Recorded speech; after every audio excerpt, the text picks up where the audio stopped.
ये है talks news network और आप देख रहे हैं पॉलिटॉक्स, राजनीति का कच्चा चिट्ठा।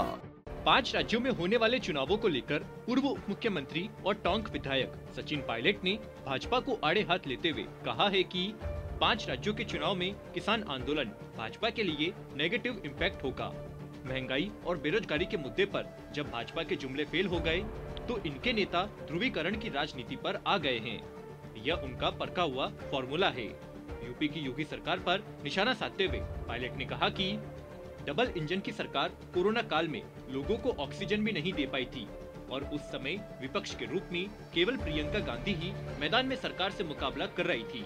पायलट ने यह भी कहा कि राष्ट्रीय स्तर पर केवल कांग्रेस ही एक ऐसी पार्टी है जो भाजपा को हरा सकती है।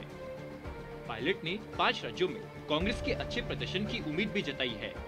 बता दे, यूपी भाजपा में मची भगदड़ को लेकर सचिन पायलट ने निशाना साधते हुए कहा कि यूपी बीजेपी से नेताओं का पलायन हो रहा है। मंत्री एमएलए भाजपा छोड़ रहे हैं। इतना ही आत्मविश्वास है तो लोग बीजेपी छोड़कर भाग क्यों रहे हैं। यूपी बीजेपी में खींचतान भी जग जाहिर है। राम मंदिर के चुनावी फायदे पर पायलट ने कहा कि सुप्रीम कोर्ट के आदेश से भव्य राम मंदिर बन रहा है। इसका सब दलों ने स्वागत किया है। बीजेपी को अब इसका फायदा नहीं होगा।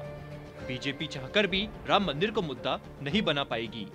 वहीं भाजपा पर धर्म की राजनीति करने का आरोप लगाते हुए पायलट ने कहा कि धार्मिक भावनाओं से राजनीति करना स्वस्थ परंपरा नहीं है। धरातल के मुद्दों पर भी चर्चा होनी चाहिए।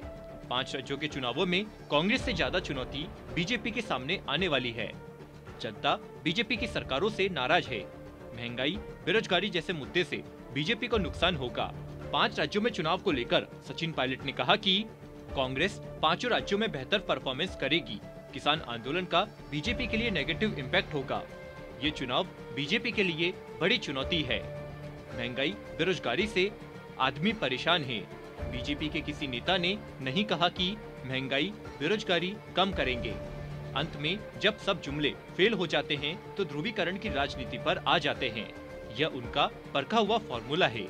उत्तर प्रदेश के चुनाव को लेकर सचिन पायलट ने कहा है कि यूपी में लोगों पर वहां की सरकार ने अत्याचार किया तो प्रियंका गांधी और कांग्रेस कार्यकर्ताओं ने मजबूती से ग्राउंड पर रहकर विपक्ष की भूमिका निभाई।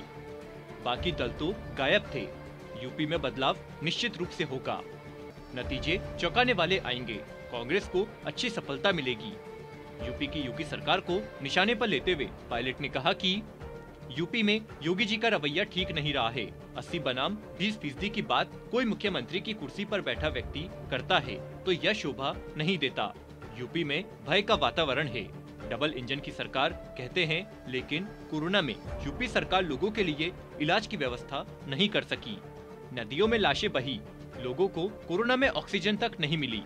वहीं कांग्रेस की रणनीति के सवाल पर सचिन पायलट ने कहा है कि यूपी में जितने भी दल है उनका बैकग्राउंड जनता ने देखा है। बीजेपी से पहले सपा बसपा की सरकारें भी लोग देख चुके हैं। 2017 में यूपी की जनता ने सपा को नकारा था। मैं समझता हूं मुख्य फोकस बीजेपी को पराजित करना है। देश में अगर राष्ट्रीय स्तर पर बीजेपी को पराजित कर सकता है तो वह कांग्रेस है। यूपी में हमारे पास बीजेपी जितने संसाधन नहीं है, लेकिन हम चाहते हैं कि ग्रास रूट तक लोगों तक पहुँचे। सचिन पायलट ने कहा कि उत्तराखंड में बीजेपी 3 सीएम बदल चुकी है। पंजाब में मल्टीपोलर कंटेस्ट हो रहा है। वहां पर कांग्रेस को फिर से बहुमत मिलेगा। पंजाब में जो मुख्यमंत्री कम समय में काम किया है उसे लोग सराह रहे हैं। आम आदमी पार्टी जो काम दिल्ली में नहीं कर सकी उसके वादे पंजाब में कर रही है। पॉलिटॉक्स ब्यूरो, जयपुर। ये है टॉक्स न्यूज नेटवर्क और आप देख रहे हैं पॉलिटॉक्स, राजनीति का कच्चा चिट्ठा।